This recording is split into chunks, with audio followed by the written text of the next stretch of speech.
Ну, я в принципе считаю, что молодежная политика – это стратегически важный элемент деятельности государства. Это обеспечение стабильного будущего государства и общества.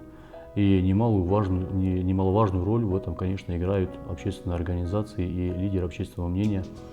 Те люди, которым мы доверяем, которые помогают нам развивать молодежь, которые с молодежью работают, вкладывают свои силы, средства в развитие молодежи, реализуют проекты с участием молодежи, культурные проекты, образовательные проекты. Очень важно, я считаю, воспитывать у молодежи высокий уровень социальной ответственности, чем, в принципе, занимается в том числе и Алашара. Вот как я, в принципе, с Алашарой познакомился, то есть с активистами Алашары. Если позволите, сделаю отступление. Вот, был такой случай, была одна семья, которая находилась в такой крайней нужде. Я тогда работал в фонде «Территория милосердия». Женщина ко мне обратилась с просьбой помочь добыть средства для лечения дочери. «Территория милосердия» тогда такими сборами не занимались, они только обеспечением продуктов корзин занимались тогда. И я сделал одну публикацию в сети Facebook. На сегодняшний день это как бы недружественная структура. И в течение недели, вот я точную цифру не вспомню, около 180 тысяч рублей было собрано. Девушка поехала на лечение в Москву. И буквально там на следующий день, может, как было объявлено о том, что средства собраны, она едет на лечение, со мной связались ребята, Рахим Ионов, тогда он был сотрудником Алашары, сказал, что они находятся в Москве, они готовы ее встретить. И так получилось, что все время, что она находилась на лечении, они ее сопровождали, ухаживали за ней. Вот все ее нужды ее они обеспечили. И так я узнал о деятельности фонда Алашара, и я очень был рад тому, что эта организация дает молодежи проявить себя, дает поддержку социальным инициативам молодежи и воспитывает такое поколение, которое на сегодняшний день уже может стать сами примером, лидерами этого общества, лидерами своего народа и Карачаево-Черкесии, и занять свою нишу в общественно-политической жизни республики и работать во благо Карачаево-Черкесии и России в целом.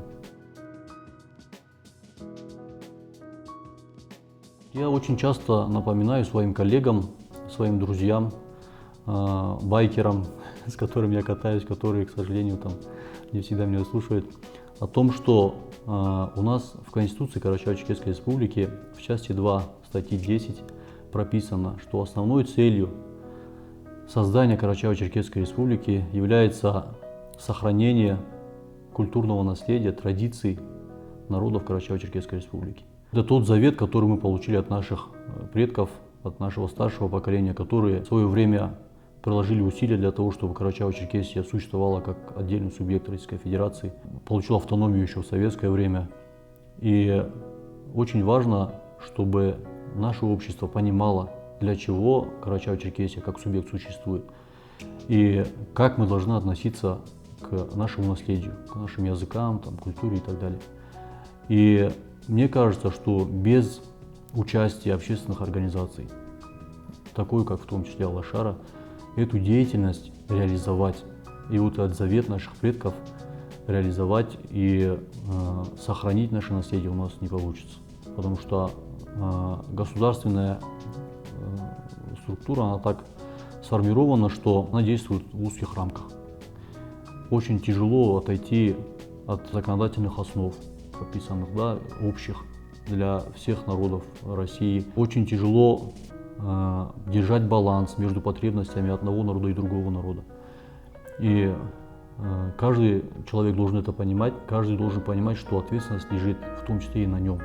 И чем больше у тебя возможностей, тем больше на тебе ответственность. Я очень рад, что есть такие люди, как Муса Хабальевич, которые эту ответственность на себя берут и становятся во главе своего народа, помогают ему развиваться и вкладывают свои силы, средства, то, что дано ему Всевышним, передают следующему поколению, подрастающему поколению.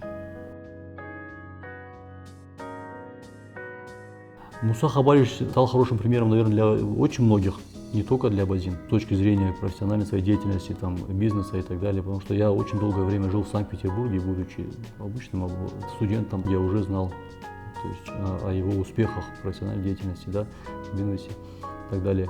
Алашару я рассматриваю как такую площадку, куда талантливый человек с амбициями, с какими-то навыками, способностями, может зайти, эти свои навыки развить и найти им применение уже там в целом, за пределами организации или внутри организации и приносить пользу как своему абазинскому народу, так и Карачаево-Черкесии в целом. И это очень важно, чтобы у каждого молодого человека, у которого есть возможности, способности, у него был такой, назовем это трамплином. Я был в гостях у Алашары, в том числе в качестве спикера, проводил тренинги, лекции с ребятами, с активистами организации. Многие ребята до сих пор меня узнают, то есть приходят, здороваются, делятся своими успехами и спрашивают совета даже бывает. Это был приятный опыт. Я надеюсь, что вот на новой площадке, в новом помещении, в новом здании мы продолжим эту работу. Уже с Муратом Гедуговым мы обговаривали, и сегодня пройдет первый такой тренинг. Будучи работником, государственным служащим, мне, конечно, хочется, чтобы это взаимодействие имело больше плодов, да? То есть было больше активности в общественных организациях в целом. Вливаться в деятельность общественных организаций, вот я бы так это назвал. Да, понятно, есть люди, у которых в рамках должностных полномочий, в рамках каких-то поручений есть какое-то взаимодействие, общение с общественной организацией, но взаимная интеграция, она все-таки пока еще требует корректировок, требует большого развития и серьезной воли, в том числе и со стороны моих коллег, да, это надо признать.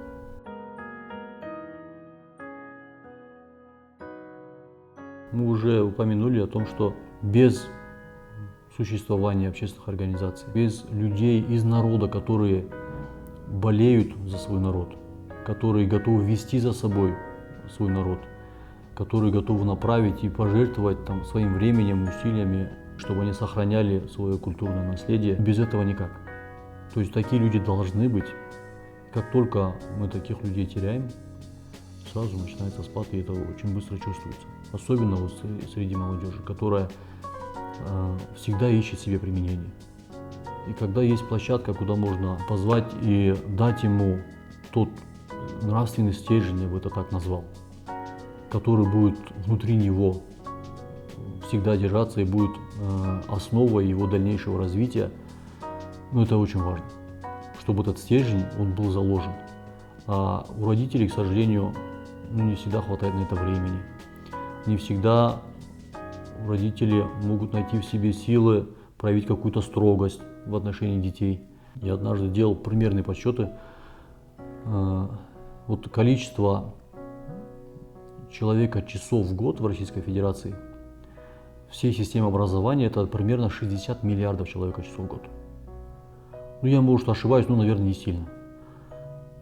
А количество человека часов, которые проводят дети, и молодежь, то есть в возрасте до 30 лет, условно говоря, играя в компьютерные игры, это 23 где-то миллиарда человека часов в год. Исходя из наблюдений, вопросов больших и так далее. А концентрация внимания во время обучения, она около 30%. А во время игры 100%. И тот вклад в сознание человека, ребенка, который вносит в систему образования, сопоставимо с тем вкладом, который вносят просто компьютерные игры. Мы уже не говорим про соцсети. Должны быть люди среди народа, которые могут своим примером, своими усилиями, средствами и так далее, вот это влияние на ребенка остановить, хотя бы у нас, у малых народов. В целом, я считаю, что это стратегическая задача для всей страны. И я ее даже озвучил на встрече с Кириенко однажды, Сергеем Владимировичем. В масштабах страны, конечно, это преодолеть будет сложно, но у нас, у малых народов, вот такого опыта, на самом деле, как в России, ни в одной стране нет. Допустим, в Турции, живут наши земляки. Есть ли в турецких школах для них уроки черкесского языка? Нет. А здесь, в Российской Федерации, мы это имеем. И те возможности, которые нам дает наша страна, они на самом деле очень большие. Но мы должны этим всем правильно воспользоваться и выжать из системы образования, из общей государственной машины, будем так говорить, все, что мы можем от нее получить, для наших народов, для сохранения своей культуры в соответствии с Конституцией Карачаево-Черкесской Республики. Мы должны это сделать. А без лидеров, таких как в том числе Муса Хабалевич, мы этого сделать не сможем. Лидер – это человек, который готов взять на себя часть ответственности общества. Вот есть общее правило, да? Когда человек заходит в зал, где находится много людей, и здоровается, нет обязанности на каждом ответить ему. Но есть общая ответственность. Если один человек ответит, этого достаточно. Лидер – это тот человек, который первым понимает, что надо сделать, находясь в группе людей. И первый это делает. То есть берет на себя ответственность, которая возложена на всю группу. Очень важно, чтобы таких людей мы видели, помогали им развиваться и поддерживали. А что касается молодежи, ответ он происходит сам собой. Просто берите на себя ответственность. Не бойтесь брать на себя ответственность и делать то, что вас делать не просят. Я привел пример, когда одним постом в Фейсбуке, если честно, я был удивлен, то есть у меня таких надежд не было. Одним постом в Фейсбуке получилось решить такую достаточно серьезную проблему. Я мог просто сказать, что мы таким не занимаемся, и все. Полагаясь на Всевышнего, создал причины, которые были мне даны, воспользовался ими, и это дало результат. Не надо бояться, идти вперед, не надо бояться брать на себя ответственность. Чем больше ответственности мы на себя берем, тем больше нам Всевышний помогает. Об этом тоже нужно помнить. Вообще у нас есть такая привычка постоянно вычеркивать участие создателя из уравнений. Хотя на самом деле, сколько бы мы уравнений не складывали, если его участия там не будет, ответ к нам не придет, да, все будет стоять на месте.